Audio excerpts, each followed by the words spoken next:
अंजू, केव्हा निघायचं आपण गावी जायला सांग. तू म्हणत असशील तर आत्ता. श्रीकांतला टाळणं आता कठीण होत चाललंय. आधी ऑफिसमध्ये, मग घरात, आता रस्त्यावर. त्यांचं असं वागणं बघून मलाच असं वाटायला लागलं की मीच काहीतरी मोठा गुन्हा केलाय.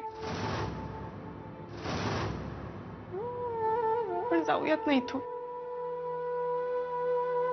मला त्यांना बघायची सुद्धा इच्छा नाही. सगळे रस्ते बंद नाही होऊ शकत. नाही नाही रे बाळा, असं सगळं कधीच बंद होत नाही. मला जे तुला सांगायचं होतं ना, ते मी तुझ्या भविष्यात तपासून पाहत होते. काय? सांग ना. हो काय? नजीकच्या काळामध्ये तुझ्याकडून ना काहीतरी हिरावून घ्यायचा प्रयत्न होतोय. कोण? काय राहून घेतोय? कोण नाही, ही कोणती शक्ती आहे ना, त्याचा ट्रेसच लागत नाहीये मला. काय होणार आहे पाहू.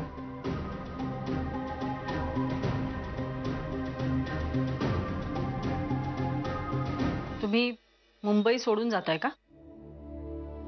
हो, पण असा अचानक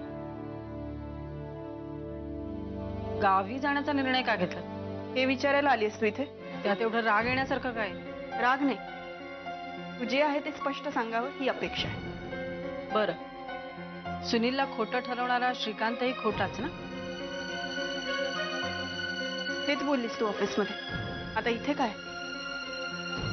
विचारपूस करायला आले नाहीये मी इथे. माझ्या कर्जदारांकडे आले.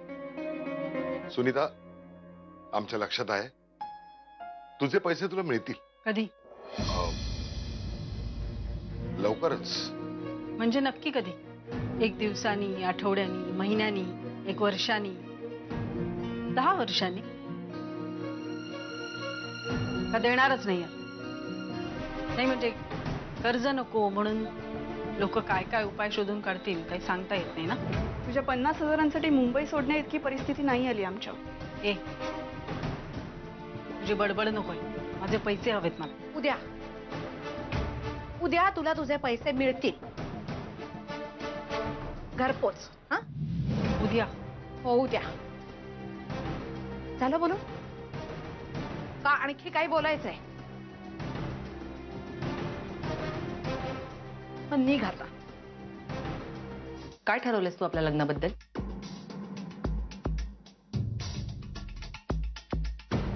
आपलं लग्न नाही होऊ शकत. मी अंजलीशी. आता तिने नकार दिल्यानंतर काय करणार आहेस तू?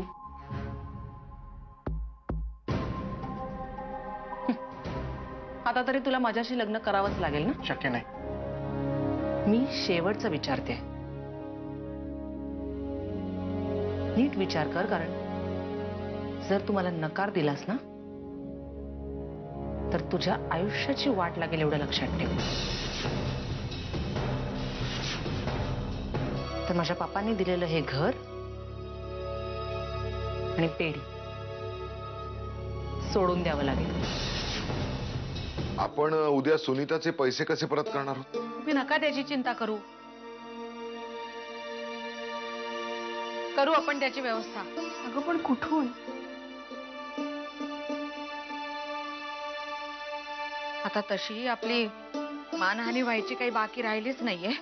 चला, तसं तर तसं. अरे अरे राजा, अजूनही जागा हो. गिरिजा म्हणते ना तर कर ना लग्न. हे बघ, तुला पद्मजासारखी मुलगी हवी आहे ना? आ, मग तिची बहीणच पद्मजाची जागा घेऊ शकते. अरे ए पोरा, मी तुझ्याशी बोलतेय. मी तयार आहे.